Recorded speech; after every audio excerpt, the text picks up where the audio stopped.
Thank you so much, Sarah, Gita, Soble, for joining us on this important conversation about communication. First, I want to talk a little bit about the work that you do and relationship, and then we'll jump into our topic. So tell us a lot about relationships. Okay, so relationships started about 6 years ago.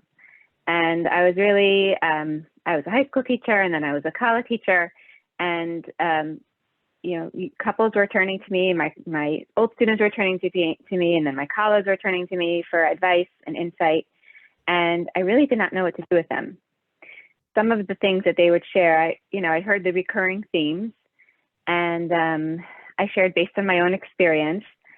And I really started on a quest of what works in relationships, and why is it that one couple of two perfectly, suited, seemingly young people, and another couple, what makes one couple's relationship seem to work better and another couple's relationship seem to continuously flounder? So I really set on this exploration, which ended up benefiting me in many ways as well, Baruch Hashem. But really discovering what is at the heart of a relationship.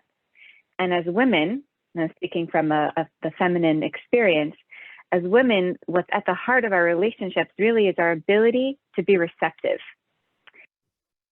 So I compiled 13 relationship principles, which are the 13 principles of how to be receptive, how to really receive another in a relationship. What are the perspectives? What are the the outlooks, the mindset, and the corresponding actions that support that mindset and perspective. So what does it think like? What does it sound like? And what does it actually look like to be receptive? And so that's what so I compiled these 13 relationship principles, and I now teach them in a series of workshops, and we hold women's retreats and one-on-one counseling. And I also train coaches to also use this approach to enhance and shift shalom bias. So I'm really grateful that you're here to share that with us today about, there's so much. You said 13 principles. I think we'll focus mostly on communications here today. And I'm really excited about it, specifically about the topic of communication. Of course, communication is so important, and we're always communicating, sometimes out of practicality, sometimes we are communicating more effectively, sometimes less effectively. And of course, communication is so much more than words. It's also about the body language, the setting, but there's something more, like you were saying before, it's about the mindset. So I'm really excited to unpack that a lot today. We titled this 5 Secrets to Communication. Can we talk a little bit about different objectives that people have in their communication? Before we get into the 5 secrets, why do people communicate? And then we'll unpack the 5 secrets. Yeah. So why do we communicate? I think there are several pieces here. One is to connect. And that's really a fundamental piece of communication. We communicate in order to connect. We also communicate in order to get things done. There's a very practical side to communication, and to work out issues, to set up the values we want in our home for our children, and whatever that we want our marriage to be generating. So communication, really spans so much of what we want to create. And I think that really brings us back to the first form that communication was used, right? In creation, Hashem spoke. There's a lot that we create with our mode of communication. And we want to take a look at, is the way I'm communicating, is that creating this connection and this ease and functioning that it's meant to create? Or is it perhaps creating the opposite? Right. So when you say creating the opposite, where do some people get stuck? Because we all use words, and we all are communicating. Yeah. We fall. So where? Why? Yeah. It's a great question. So it seems there's a lot of confusion about communication, and it seems like it really should be very simple, right? When we have a difference of opinion, you say your opinion, I say my opinion, and then we can talk about it until we reach a compromise, right? Or if I'm feeling disconnected or hurt about something, I should be able to share that with you, and then we can reconnect. But somehow it seems to go wrong, right? I mean, this is where the question is coming from. Somehow, you know, within that conversation of sharing and bouncing opinions or ideas back and forth, a couple can come to an impasse or shut down or, you know, disapprove and disconnect. And even when the purpose of the communication is to connect, and that's the topic of communication, somehow, again, it leads to this disconnect. So where does it go wrong, right? What is at play here that's derailing these communications that really should be very, you know, doable? So really what I find is at the heart of it is that we're often taught about communication as a set of tools and how-tos. Use iMessages, you know, say it like this, say it like that. And really, that's not what communication is about. When I'm communicating, the words that I'm using is going to be secondary to the mindset that's behind it. You know, you can say the same thing to somebody, but if they intuit a sarcastic edge to your voice, you know, that same perfectly phrased sentence will have a completely different effect. So it's really a lot about our energy, what I'm saying beneath what I'm saying. And that's why a lot of these, you know, respectful communication tools or, you know, compromise tools or how-to tools fail because we haven't targeted what's underneath it. Right.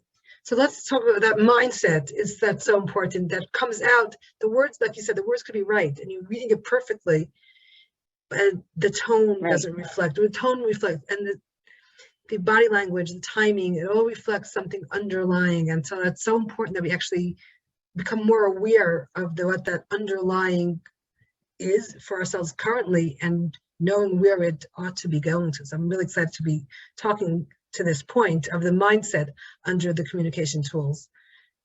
Yes, yes, yes.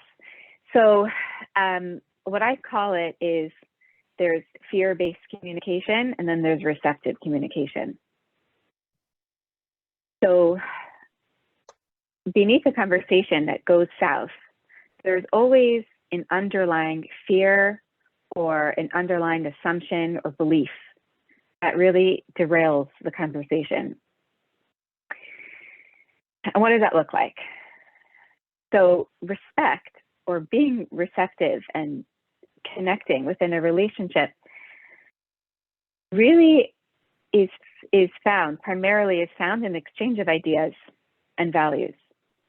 So if at my core, I don't respect the value or the idea that my spouse is coming forward with, I can say my opinion in the nicest tone with the most gentle body language, right? But that disrespect in my own mindset is going to come across. Now, what does respect look like, right? Respect does not mean that I have to agree. In fact, respect does not mean that I agree or disagree. Respect is two things. One is I create space for without needing to approve or disapprove. And the other one is I find value in. So when we're having a conversation, whether it's about a home repair that needs to get done, you know, a scheduling conflict, or a deep value like what we want in our home, or how to spend money, you know, any of these issues, if I fundamentally don't find value in my husband's point of view or my spouse's point of view, and if I don't create space for their point of view without judgment, without initial judgment, then I'm fundamentally just going to be disrespectful to their view. So I'm going to give you an example because it's hard to hear this in the context of just ideas. So a personal example, for a number of years, my husband wanted to switch one of our children's schools. And this conversation happened really over 2 years. And for 2 years, every time he would bring it up, he would say his opinion, I think we should switch his school. And I would say my opinion, which was, I think we should find ways to support him in the school that he's at. And the conversation, what did you say? Both valid. Until you hear Both valid, right? Right. But what happened is that instead of the conversation continuing, it would stop. And I would think, okay, I guess he agrees with me. But then the conversation would come up again, and I would wonder, well, what else is there to discuss here? Like, where do we go with this, right? And there was like this shutdown around. So it happened over 2 years. So for 2 years, my husband would bring up, I think we should switch to school. And I would say, well, you know, it's farther away, or I think we should deal with what we have here. And we go around and around. Once I learned about respect and being receptive, what I realized was, before we even address the idea of the school, I need to create space that my husband actually had an idea that he was sharing with me. Like, let it sit. So what was happening was, you know, he would say, let's switch the schools. And without me realizing it, in my head, I had gone into fear. So I had no space for his idea. That my fears were, perhaps the school is too expensive, or it's too far away, or the commute is going to be too much for our child, or I'm not going to know the teachers, or that, you know, I had all these fears that I hadn't really addressed, right? So when I responded to his idea, I was responding from a place of unresolved fear. I don't want my child to go without, you know, time at home. And then in light of those fears, in light of my value of our child having, you know, friends that we can easily invite over and more time at home, I dismissed and devalued his idea, which was this school might be better for our child. So the first thing was create space. He has this idea, let it sit. Oh, you want to change our child's school? I hear that. That's creating space. Before I judge it, before I respond to it, let the idea sit. The next step is, what value can I find in his idea? When I look at the value, I want to look at the idea itself. I want to look at the value behind the idea. So behind the idea, there is a value for chinuch. Regardless of whether we would choose to change our child's school or not, by appreciating the value that's behind the idea, I've received the intent of this communication. So that value was, you value chinuch, right? He's thinking about changing schools because he values our child's chinuch. So let's put those two pieces together. Create space. Oh, I hear you. You want to change our child's school. Sit with it. And then there's the value. Wow, you really value our child's chinuch. So now I've created a space of respect where my spouse feels heard and seen, both for his idea and for his intent. What I was hearing under that is having genuine curiosity. So as a respect, and that kind of puts both that space for, I see as like really being having no agenda to respond yet, just totally listening to what he was saying and where he was coming from a real place of, let me just let him put it all out, and then I'll have that same respect back if we have this relationship of respect, and I'll be able to put my all out because then like all my fears as well, all my concerns with that. Is that what we're saying, sort of? So yeah, so I that is what I'm saying, with just one little tweak here, which is that sometimes curiosity, and again, it totally depends on my energy. If I'm curious and asking questions, sometimes it can come across as for lack of a better word, an attack. Like I need to understand so that I can approve.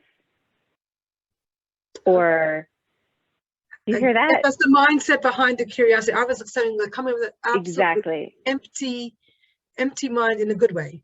Like just right. Be able to pull out his full intent. Help, like really, I like where what is not where is this coming from, but what's under there? What's going on? Like where is that coming? Like what's the base for that in a good way? Like just really, what did you notice in our child? Using your example, what do you know about that school? Like let's really unpack this. That kind of curiosity, rather than So that's a great distinction. If it's coming from a genuine curiosity, as in I'm holding space for your idea, and it's not like a judgment curiosity, like let's assess the value of this idea, but that genuine curiosity of I'd love to hear, I hear value, tell me more, then that would fit well. Because I mean, the other thing that I see is that he was processing it before he brought it up. He was processing it. He has more understanding, knowledge of his idea. It's his idea. He didn't just like plop in his head. So like in order to fully understand where he's coming from with it, to be really respectful and give it the full space for him to lay it all out. And sometimes, at least what I find in myself, is I'm so attached to the idea already that I don't connect all the dots as I presented for the first time. So as the spouse, to kind of help me or help him lay it out but coming from a place of curiosity, not looking for where am I going to attack this? Where's that little hole that I could jump in and say, no, this whole idea is stupid. But really fully understanding the whole unpacking of it. Yes. So, and that takes a lot of growth on my end, on the spouse who's listening, because there are a lot of times the idea that a spouse will come up with will sound threatening in some way, scary, unrealistic, expensive, not fitting with the value that I have. So that ability to be genuinely open and curious, like you put it, takes some courage. And it does take some skill. And a lot of humility. And some skill. Yeah. The beauty of finding the value, because when I can relax and know that even if the idea itself, right, forget about the idea for a second, just the value beneath the idea, then I can connect and I don't have to feel threatened. It's much easier not to feel threatened when I can find value. And I would just say that go ahead. Can I jump in? When you say to find value, is it the asking him to name the value or to try to extrapolate it? Or is there a way to find the value? So that to me is in internal work. That as someone who is, as the spouse, I want to be able to find the value. I want to assume that there's value. That's the first thing. Okay. I want to assume that there's value there and then look for it. By asking or by trying to extrapolate? By looking inside. So for example, with this story, with this chinuch story, that value should be something that I get to myself. Like, oh, you're valuing chinuch. Wow, I respect that. Mm-hmm. So sometimes if you can't find the value, if you're having a hard time finding value, when you ask for the value in the other person, fundamentally, that means I don't hear value right now. So with the assumption I hear that there is value, but there could be competing values. Like I'm not sure what your value is in this. for changing schools, but again, just to use the example you brought, is it for some, I mean, for some it's a prestige thing. I want to be in that school because it's a prestige thing, and that's a value to somebody. It's not your husband's, so, but I'm just saying, like, I could see 3 different values perhaps of why someone would want to change a school. So I assume that if I respect my husband even somewhat, just as a human, he has a value, a reason why he's coming up with that story. But I don't know which one it is. So I'm assuming there's a value. I know there is his value, but which one is it? I guess would have to come out from our joint experiences, or can we just ask straight out? So that's a great question. That's a great question. What do you do when there could be different values? So I would invite you to look inside. I would invite whoever's listening to look inside and see which value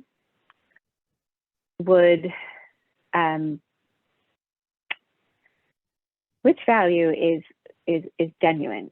For example, prestige, right? Behind the desire for prestige, is there perhaps a value for impact, for community impact, or is there perhaps a value for a certain group of friends that will keep a child in a certain kav, in a certain social circle, so that certain things will not come up for them? In other words, prestige itself, I wouldn't say that would be an end value,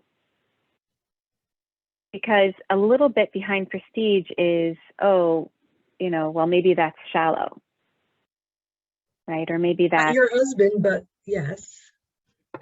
That's what I'm asking. Sometimes when we come up with a value, we have to take a look and check, is that value genuine, or is it half a put down? Like, well, you're valuing prestige, but what I'm valuing is. I hear that, but I wasn't coming from that. We know that there are some families where they try to put the kid in a school that's not really the best match. Almost like a flip of your story, but now we're moving away from you. And for them, it's really, I want my kid in that school because it looks good in our family, and that's a value, whether it's a good value necessarily, but it's coming from that value. So I really want to take a deeper look, because what I'm hearing is that there is a value of the child being in a school that's not a good fit for them because it looks good for the family, and that's something that's negative. That's compromising a child for the sake of an image. But perhaps there's a value in that particular school that this family really wishes that they had. That's the value that you want to pinpoint. So if it's not a good fit for my child, what is it that I'm loving about this school? Is it the level of learning? I really value education. Is it the level of Hasidischkeit? Like, I wish we were at this standard. I want to have this image. In other words, behind the desire for image is a cover-up for something deeper that I wish I had.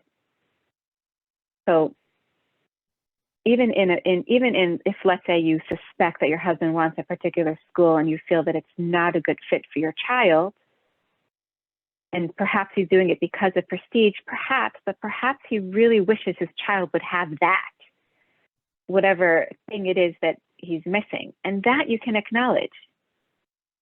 I love how I really respect that you want our child to have a certain level of learning. That's something I admire. That's really a value. And then I can look at going back to, okay, so when we find the underlying value, the real one,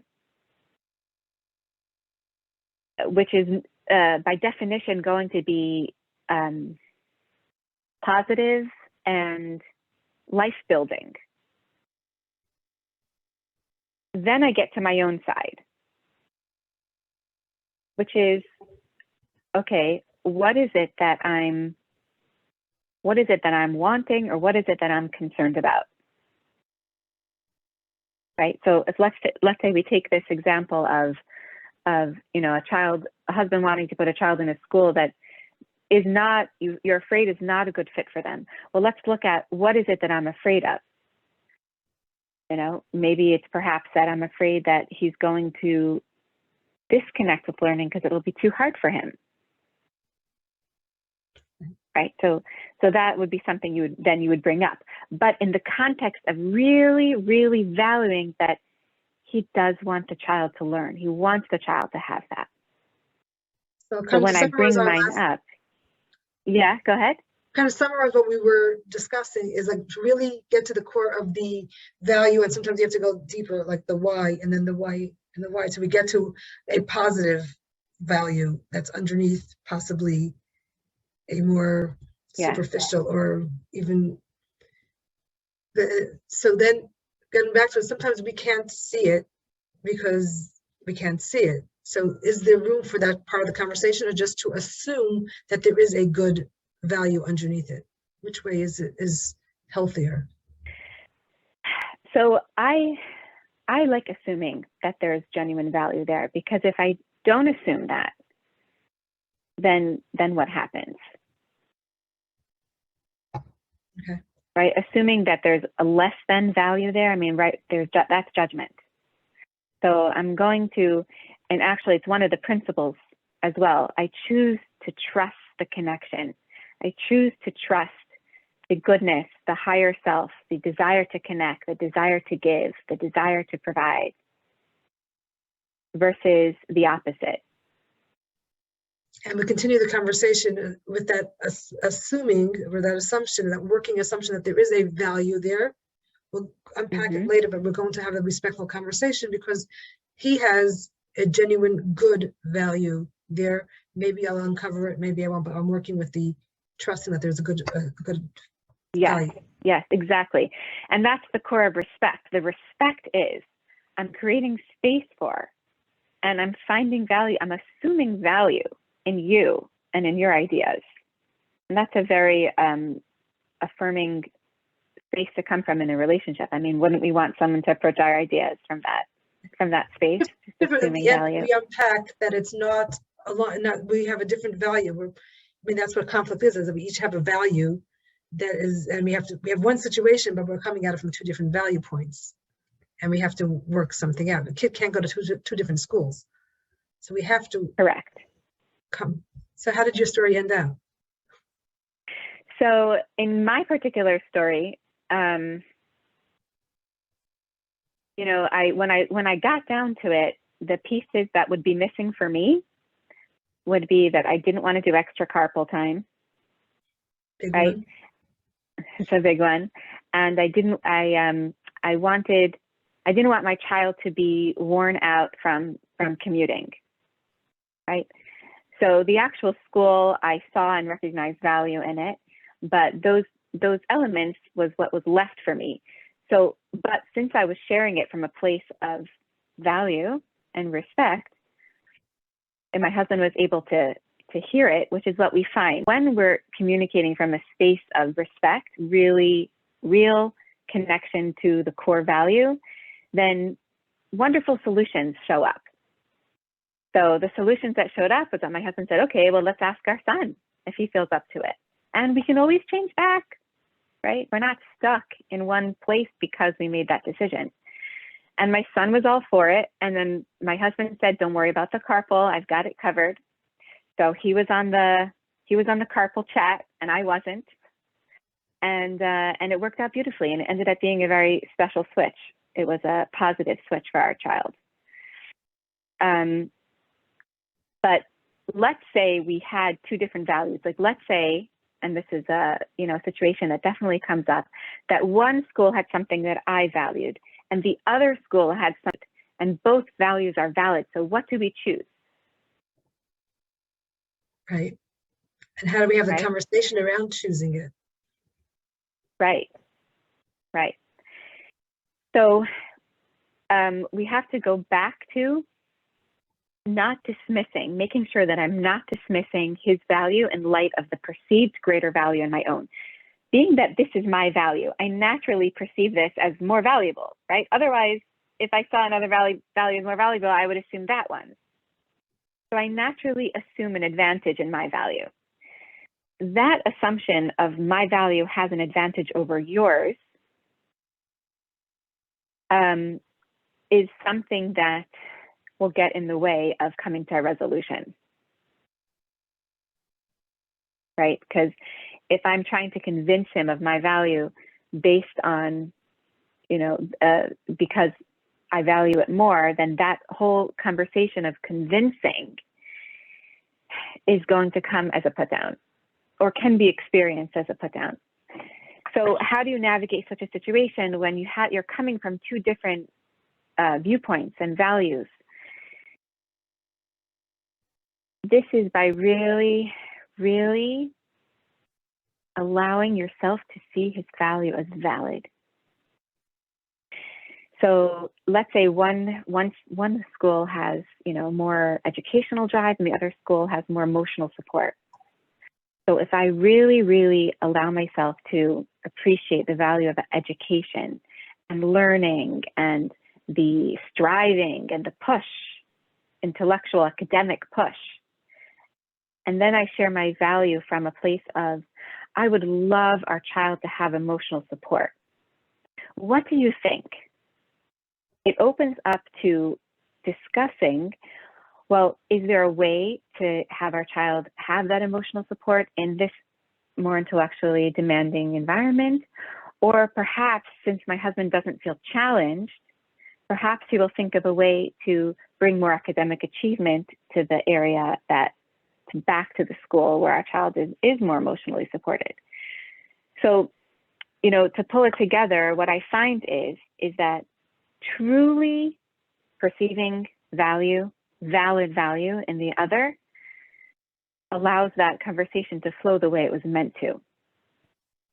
So it could be that you'll jump on his train, but being that you were able to express the core of what you wanted without needing to put down the core of what he wanted, you can figure that out.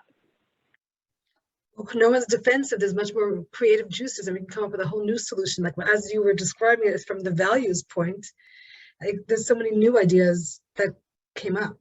Like it doesn't have to be coming from the school only. There's the whole child's whole environment, and we can get other kind of solutions because we're creative and not being defensive. Exactly. So in a way, respect puts away the defenses part of many of our conflicts, and it's just a conflict of a difference of perspectives that we can kind of merge the perspectives together and make a whole new solution. It's not my way or your way, and now it's some values are on the table, is the way I see it. As you were saying that, I was like, take away the my way, your way, let's put the values on the table and let's mush them around and come up with a whole new solution. It started off with what school to come to, what do we want, what's best for our child, and my value, your value, and maybe some other new things came up in this conversation because we can be creative. We're in a good place. Exactly. So I love what you were saying. Exactly. Creating the environment for new solutions because we're in an environment of respect. And then just pulling it further, once we have an environment of respect, I can even feel comfortable to bring up stupid ideas because we are in this place that as we're brainstorming, I can bring up ideas that, hey, maybe something like this, the kernel of an idea, because I know that he's not going to put my idea down and he knows that I'm not going to put his idea down. So we can have all kinds of interesting kernels of ideas that form a whole new creative solution. Yeah, there's a lot of safety. Okay, so 5 secrets. So number 1, identify the core vulnerability. Right? What are you afraid is going to go missing if he puts his idea into action or because of his idea? Number 2 is to notice and question that fear. Internally. When that fear internally, sometimes you might need some processing externally too, which is fine. Take a little walk, talk to yourself, call a friend, someone who's supportive of you. Walking through the fear will help you, pinpoint and walk through a particular fear around an issue. But noticing and questioning the fear is very, very important because we don't want to do either extreme of dismissing our feelings And we also don't want to do the opposite extreme, which is believing our feelings. Because our feelings are really based on our thoughts, right? We know this from Chassidus, that our feelings are created from our thinking about a particular situation. And when we have a very strong reaction to something, we know that we have some very strong thinking that's behind that reaction. So by having the, being in a growth mindset of, I'm not doing either extreme of dismissing, like my feelings don't matter, or believing, like if I'm feeling this way, then that means there's threat. If I'm feeling threatened, then that means that there's a threat here. I'm going the middle way, which is I'm going to hold, I'm going to open up that fear and question it. Is this really true? Right? What is really at stake here? And what's possible if I don't have that fear? Right? What am I limiting myself from if I go with the fear instead of questioning that fear? So those are the first two secrets. The first secret is identify what your vulnerability is. What are you afraid is going to go missing? And then hold that feeling, hold that fear, hold that belief, and question it.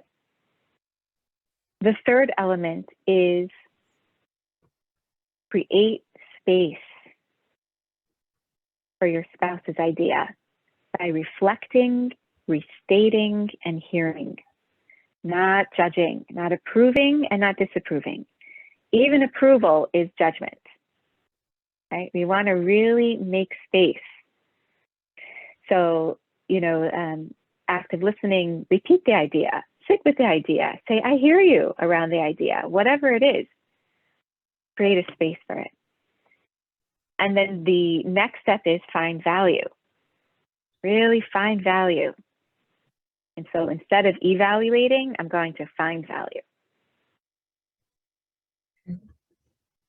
And lastly is learning how to choose the third way.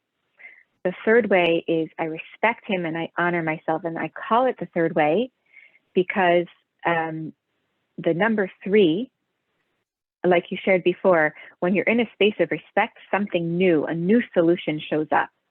But I'm not devaluing him and I'm not devaluing myself. We both retain our values. And then there's something new in that space. So 3 is very much connected with shalom, right? Even the letter shin has 3 spokes, right? So the real shalom is when you are you, I am me, and we together create something new, but by completely respecting you as you and me as me. So I don't have to, it takes a lot of the explaining the same page. We actually don't need to be on the same page. We can respect that we may be on very different pages, and we can celebrate that because those different pages both contribute something new and something different to this new thing that we're creating. And then that results in the connection. Well, what I love about what you said, that third piece, the connection coming from that third piece, I mean, through the whole process, but that third piece of working through something together is where a lot of connection comes from. Instead of imposing one, or just even worse, doing whatever I want behind the back, because that's what my way is the only way, because my way makes sense. Of course, your way makes sense to you because that's your way to begin with. Yeah. But we are in a union and there's a family and there's a lot, and there's 2 adults here, or maybe even a third adult. We're talking about an adult child, perhaps, or whatever, but 2 very reasonable people. Of course, we're talking about reasonable people. We're not talking about abuse and any of this, but 2 reasonable people with 2 different perspectives. So I love how the connection comes from working through things. Yes. And I want to add here also that, sometimes when you said my way feels right, sometimes it really feels right.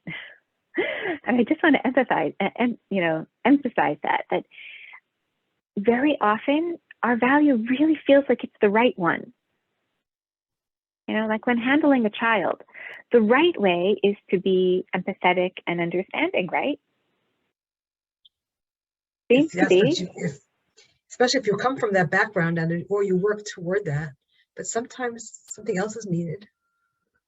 Right, right. And I find that a lot of times the communication around these things, that there's a lot at stake, right? There's a lot at stake, a child's well-being, right? Values in the home. Sometimes our values really feel like if we don't have this, then, you know, our Yiddishkeit will be compromised, or the well-being will be compromised, or the health will be compromised.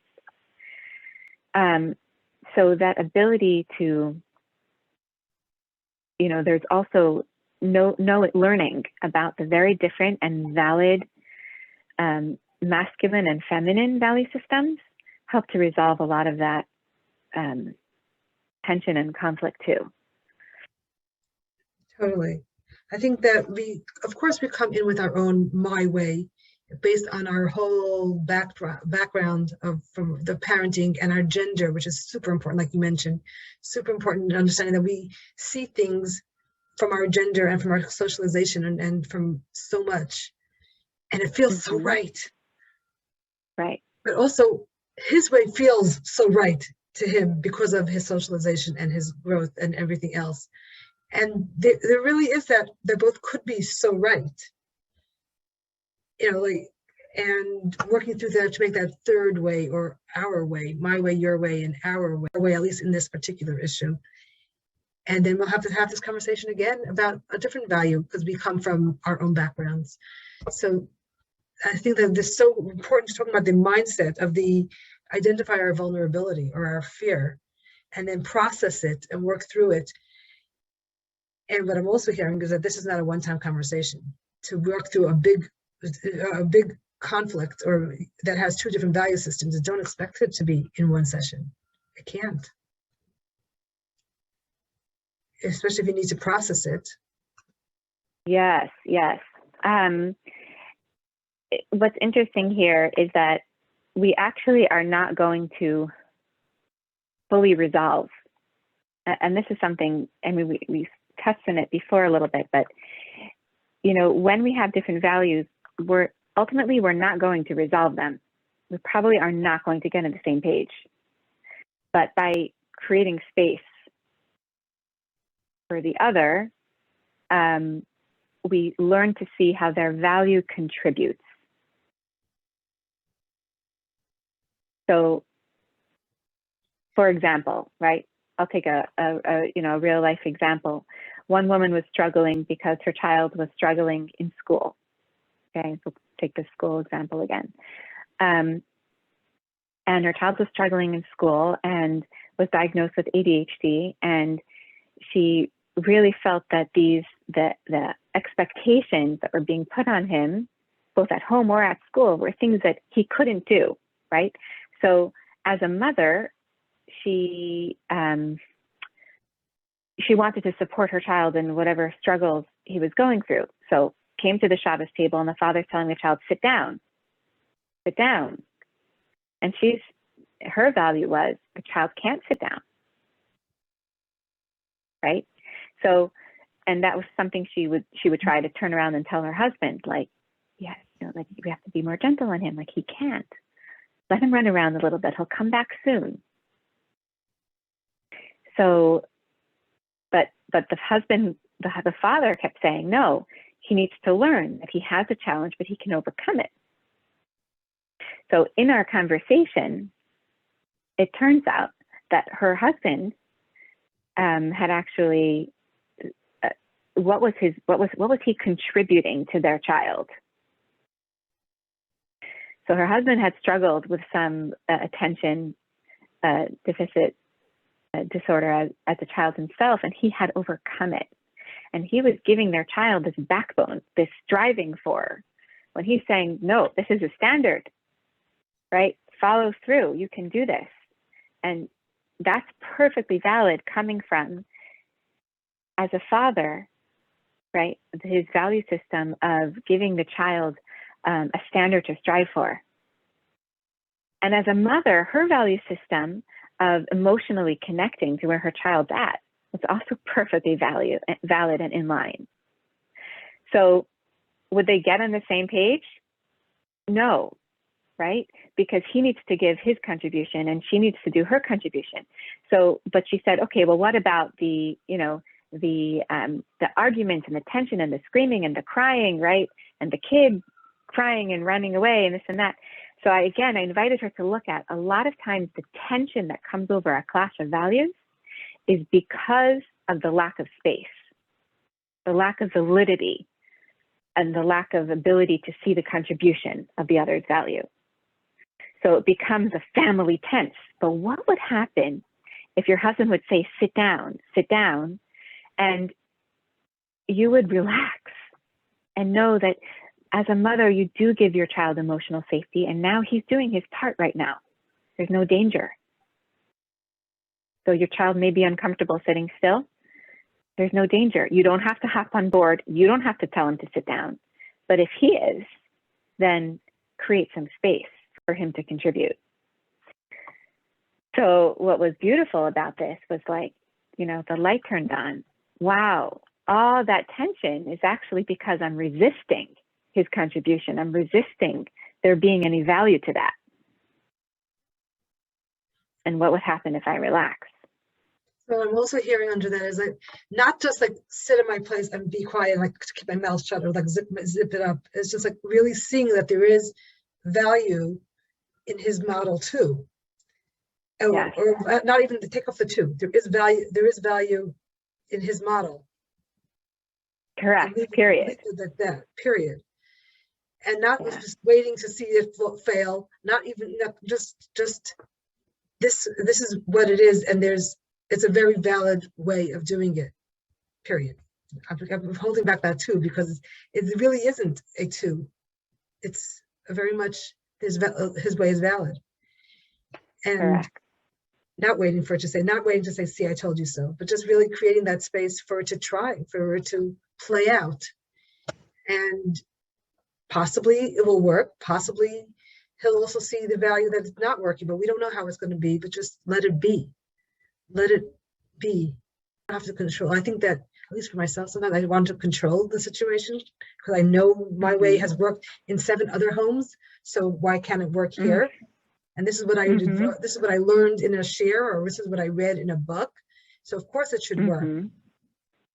Right. And just let it go. I don't have to control it. There's 2 adults here. There's there's other ways that it could possibly work. And it doesn't have to be the way that I read and heard and was told and advised. Right. Right. That safety, that space. So I love what we shared here. The 5. So the 5. Kind of to recap. Sure. So number 1, identify core vulnerabilities. Number 2, notice and question the fear. Right? This is where we step into intentional thinking. And number 3, create space by reflecting, restating, and hearing, and not approving or disapproving. Number 4 is, instead of evaluating, find value. Which again doesn't mean I agree, it just means I find valid value. And number 5 is choosing the third way, which is respect him and honor myself. Respecting him and honoring myself means that, right, I am not dropping my value. I can continue to be that nurturing mother, but when I'm nurturing my child, I'm not devaluing my husband's contribution of setting a standard. Or it could be that when my husband has an idea and I have a different idea, let's say on how to spend money, right? So instead of assuming that by him doing his idea, I'm going to lose the opportunity for all these things that I want and that I value, I'm going to create space for that idea and respect it and find value for what he's looking to contribute. And I can also honor and say, gosh, I would love a new shaitel, right? I don't have to limit what I want based on what I think his idea is going to cost us. So that's the third way, really respecting his idea or respecting his, opinion and honoring my own, not shutting it down. And those 5 elements really result in connection. which is what we're looking for with our communication. That connection and the ease and the delight in being able to relate to another and resolve whatever issue is on the table and what we want to bring to our families. It's so powerful. And I love how you distilled such a big concept into 5 manageable, not easy, but manageable, something that we have to work toward, but now we know what we're working toward. That was really powerful. So thank you for your website. So if anyone wants to reach out to you or to any of your coaches. Sure. CreateRelationShift.com. So create relation shift. Shift as in not ship, shift. I want to stress that. Shift. Relation shift. Maybe we'll put it on, Yeah. On the website together with this. This is super powerful. Thanks so much, Sara Gita, for sharing this. And I hope that we hear more from you and your coaches and we did 1 out of 13 or 5 out of 13. I'm not sure how you number it, but there's so much more to share, much more to learn. Yes, there's a lot more. We did a piece out of 3 out of the 13, a part of them. This is so powerful. Thank you so much. You're welcome. Thank you for this opportunity.